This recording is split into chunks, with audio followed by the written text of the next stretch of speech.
Bodirski here. How are you doing today?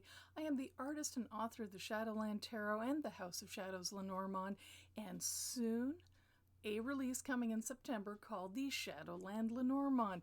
It is like the House of Shadows, but it's been colorized. And I think you're going to enjoy the little book that goes with it because it's a little more in-depth than the tiny booklet. Okay, so how have you been? How's your week been? I don't know where you are, but where I am, we're in yet another lockdown, and it's very stressful, especially with all the new variants that are occurring and vaccinations trying to keep up with the amount of people in our ICUs. I want to give a special shout out to first responders and all the people who keep us alive and safe, and a big thank you to all of you. Part of today's reading is going to be about the stress. We've had so much stress and anxiety over the year. I know some of you are really good at kind of ignoring reality, and I didn't mean that as an insult, but it's true. Some people are very good at blocking things out and just not letting them in. They're not stuffing them down. They're just like, nope. And I think that's quite an exceptional talent I don't have.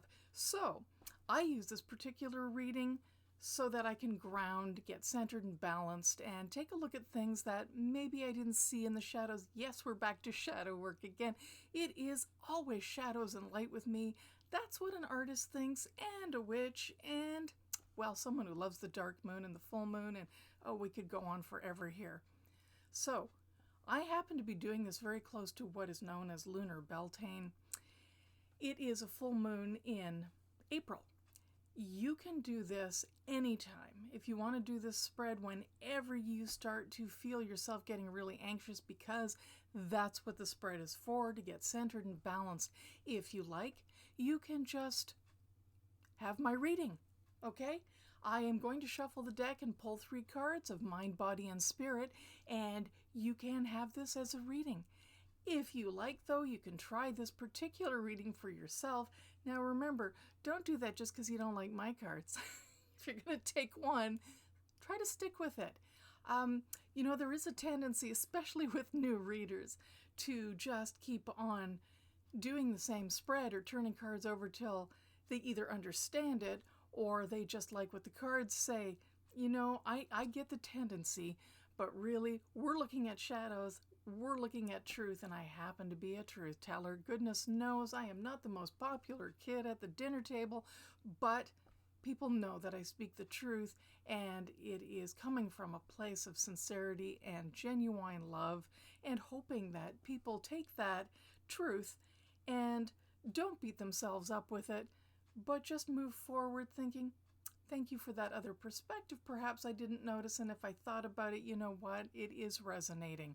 So that's what we're doing with this shadow work in mind, body, and spirit, because the full moon happens to also be in Scorpio. I find these particular full moons, spring, sometimes the dark moon, and fall, I could go on.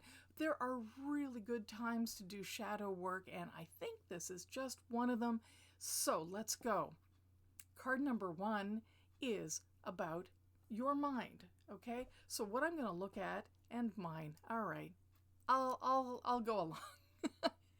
Random cards, taking a risk here, probably revealing way too much, but let's do it because I've done it many times, okay?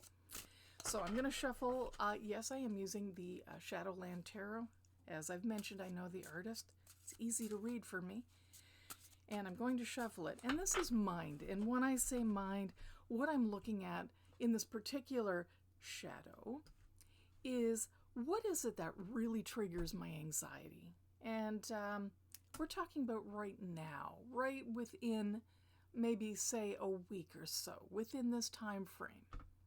I find they don't change that fast. You may have lots of anxieties and you might want to try this again some other time, but let's just say for this moon cycle, okay? So let's go for 28 days. What is the thing that seems to be really triggering you and me? All right, so I'm going to turn over the first card, and it is the Wheel of Fortune.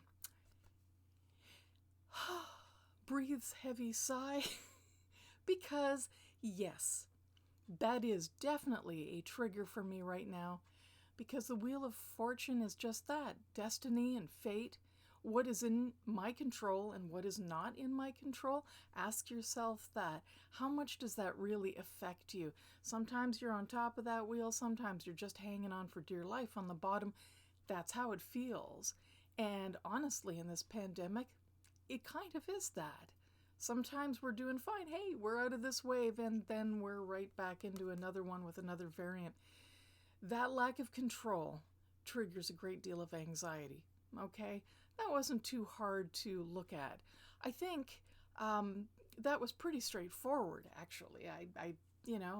And what's interesting is this is a 10. So to me, it is kind of the ending and beginning.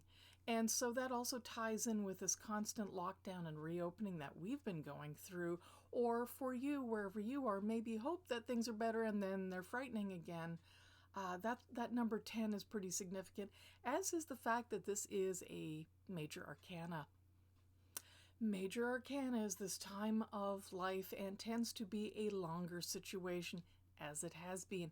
Minor arcana cards for me are usually very temporary, so it seems to me not only is it speaking of the situation going on for a long time, but it's speaking about how long it's been triggering me and will probably continue to. So knowing that, what is the remedy? Just looking at it. It's out of my control. Oh, okay. See, part of my brain is already relaxing because I've recognized it, admitted it, so I can let go of that wheel because I'm not driving a car. Okay, let's look at the next card. The next card is body. And let's frame it this way. Instead of just mind, body, spirit, whatever, let's put body into the context of what does my body really need right now? What does my body really need? My physical body. Don't know why I repeated that, for goodness sake. I think you probably understood it the first time. Okay, the 17 is the star card. Apparently what my body really needs is either a lot of hair or ladyscaping. I'm not sure. The TMI here, I'm not that hairy. Anyway, we don't need that. What is this card saying? It's star card. It's about hope. It's about what is in the stars for you. Okay? Well, what is your real purpose? What does my body need that for? Well, we also have water down here. I'm going to read this on many levels. First and foremost, physically, I apparently need to accept my body for however it looks, okay? And not just come out at night. It's okay. I think many of us have gained a couple of pounds for COVID. And accept myself. Self-acceptance is the shadow here. And also water, just plain and simple. I am in a desert and in a river here. I'm starved for water physically, okay?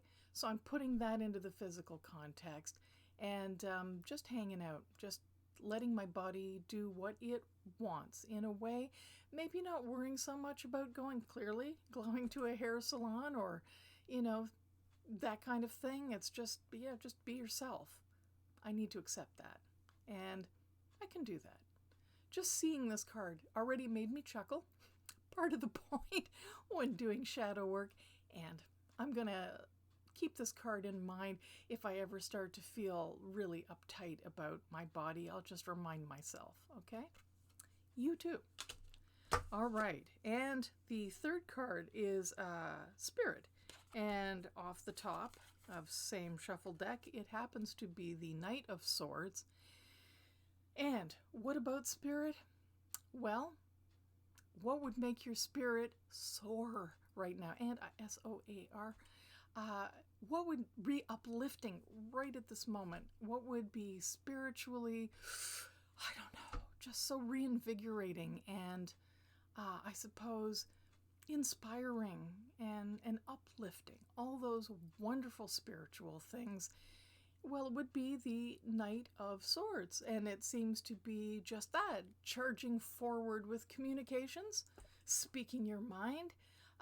Swords is about air and flying through the air and communication. You'll notice this was not a major arcana card, so I'm going to take it as a bit more temporal. And it's saying for the moment, okay, and upcoming month, just charge ahead. I can understand that card because I have a lot of upcoming communications and things that require me just to charge ahead. I want you to think about those things as well. What do you need to just move with? Catch up on emails? Is it studying something, reading something, talking to someone you haven't spoken to in a while?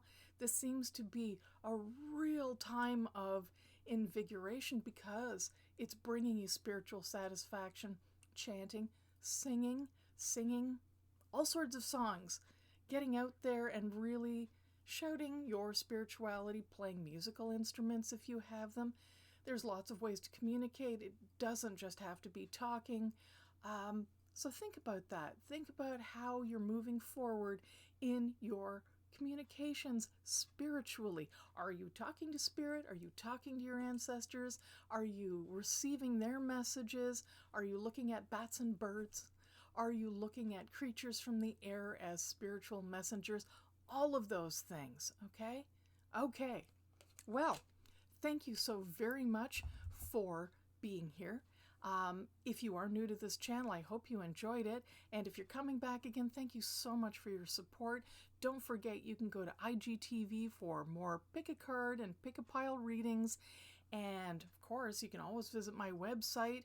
If you need to get hold of me, it's not difficult. I have my contact information there, and I have classes, advice, all sorts of fun things. So check it out. Okay, everyone, until next week, mind, body, spirit balance is the key, and I wish you all well. Till then, bye-bye.